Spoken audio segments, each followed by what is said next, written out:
Bapak Ibu, saudara-saudara, pemuda, remaja, lansia, dan anak-anak kekasih Tuhan. Jumpa lagi di renungan hari kedua bulan Oktober tahun 2024. Saya merencanakan mengisi bulan Oktober dengan renungan-renungan yang bertema peringatan gerakan reformasi gereja abad ke-16. Tentu saja renungan-renungan ini ditujukan untuk Bapak Ibu, orang-orang muda, remaja, dan anak-anak dari gereja Protestan atau yang terlahir sebagai orang-orang Protestan. Nah, kali ini di edisi kedua saya mengajak Bapak Ibu, saudara-saudariku yang Protestan untuk menjawab pertanyaan, mengapa Luther menempelkan dalil-dalilnya di tanggal 31 Oktober? Mengapa bukan tanggal yang lain? Tetapi secara khusus Luther datang ke pintu gedung gereja Istana Wittenberg, menempelkan 95 dalilnya di tanggal 31 Oktober 1517. Bagi kaum Protestan, 31 Oktober adalah hari bersejarah. Karena di tanggal itu Martin Luther, biarawan muda berumur 34 tahun, mengumumkan penolakan terhadap penjualan surat indulgensi atau surat penghapusan siksa di purgatorium. Di tahun-tahun kemudian, 31 Oktober diperingati sebagai momen lahirnya gereja Protestan. Sebenarnya Luther tidak bermaksud membentuk aliran baru dalam gereja. Penolakan pimpinan gereja waktu itu untuk menerima otokritik sekaligus penjatuhan kutuk atas Luther dan pengajarannya adalah penyebab lahirnya Protestantisme. Nah, Luther sama sekali tidak setuju dengan propaganda John Tetzel yang dengan otoritas Paus melakukan penjualan surat penghapusan siksa di wilayah Jerman dalam kawasan kekuasaan bangsawan yang kemudian diberi nama Friedrich yang bijaksana. Tetzel dalam penjualan surat penghapusan siksa itu kurang lebih berkata begini, siapa membeli surat itu, jiwa salah seorang saudaranya yang dia kasihi yang sedang menjalani siksa di purgatorium akan melompat masuk ke sorga. Nah, apa-apaan ini? Pernyataan ini membuat Luther gelisah. Sebenarnya beberapa bulan sebelum 31 Oktober 1517, Luther sudah mengirimkan 95 dalil berisi penolakan terhadap kampanye John Tetzel kepada Uskup Magdeburg dalam wilayah di mana Luther hidup. Luther juga mengirim dalil-dalil itu kepada rekan-rekan dosen di Universitas Wittenberg. Tentu dengan maksud untuk membuka forum diskusi demi mencari jalan keluar bersama dari kegelisahan di batinnya. Tetapi tidak ada respons. Dalil-dalil Luther itu dianggap sebagai kuah kosong oleh para akademisi dan pejabat dalam hierarki gereja di bawah kepemimpinan Paus. Kalau tidak salah Paus Leo ke-10. Sikap masa bodoh ini menjadi alasan bagi Luther untuk mengubah rute perjuangan. Mulanya Luther berencana hanya untuk di kalangan akademisi dan level universitas, tapi sekarang Luther mengubahnya ke kalangan rakyat jelata dengan menyapa warga gereja. Dia memutuskan untuk menempelkan dalil-dalil penolakannya di pintu gerbang gedung gereja Wittenberg. Luther memperkenalkan penolakan itu kepada warga gereja. Dalil-dalil itu ternyata berhasil menarik perhatian publik.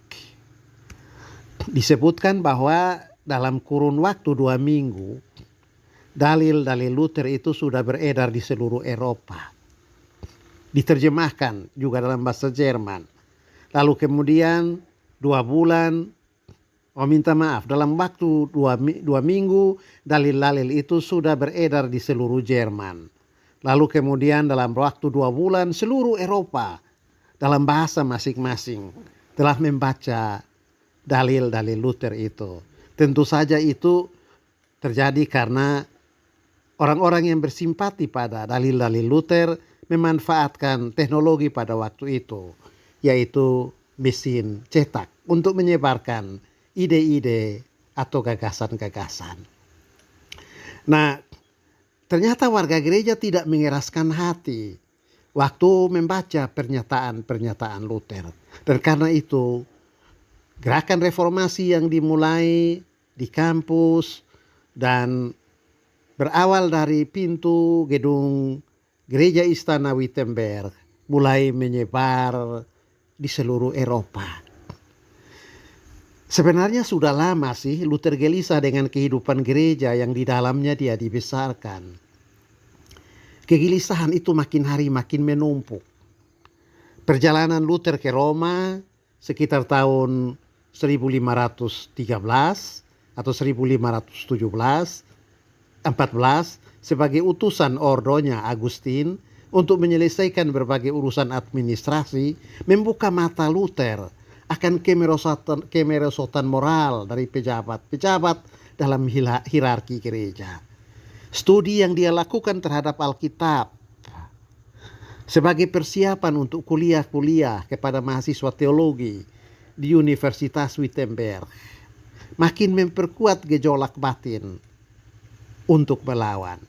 Begitu juga kampanye penjualan surat penghapusan siksa yang makin masif oleh John Tetzel masuk sampai ke wilayah paroki Wittenberg, membuat Luther tidak dapat lagi menahan diri.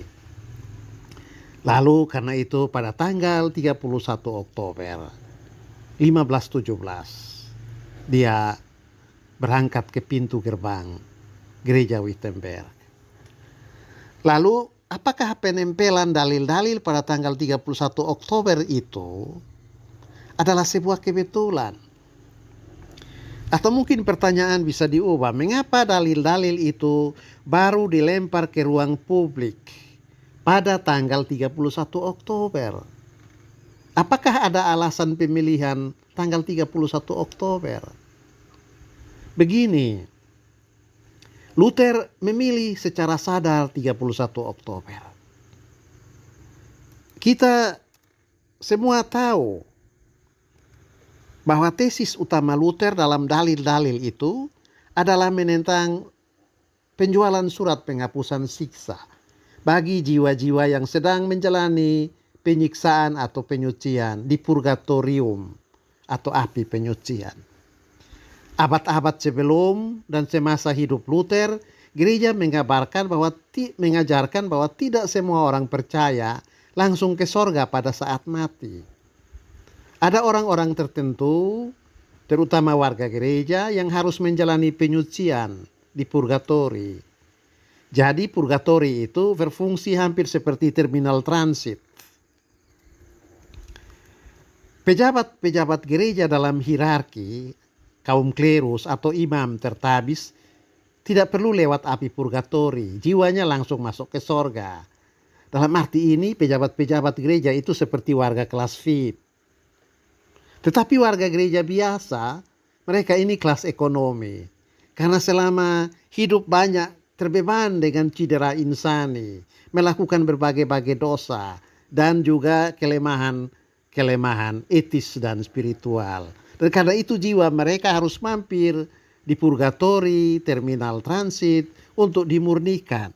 Dan pemurnian itu dilakukan melalui api, seperti dibakar. Dan itu dijelaskan memang dalam Alkitab ada, yaitu di 1 Korintus 3 ayat 13-15. Tapi ayat itu tentu tidak menunjuk kepada adanya satu ruangan antara, yaitu dunia dan sorga yang disebut sebagai purgatori atau api penyucian. Tapi ya memang begitulah gereja pada masa-masa itu mengajarkan sesuatu. Dan pengajaran gereja itu dianggap sebagai yang sah karena dilakukan oleh hierarki yang diberi wewenang untuk mengajar.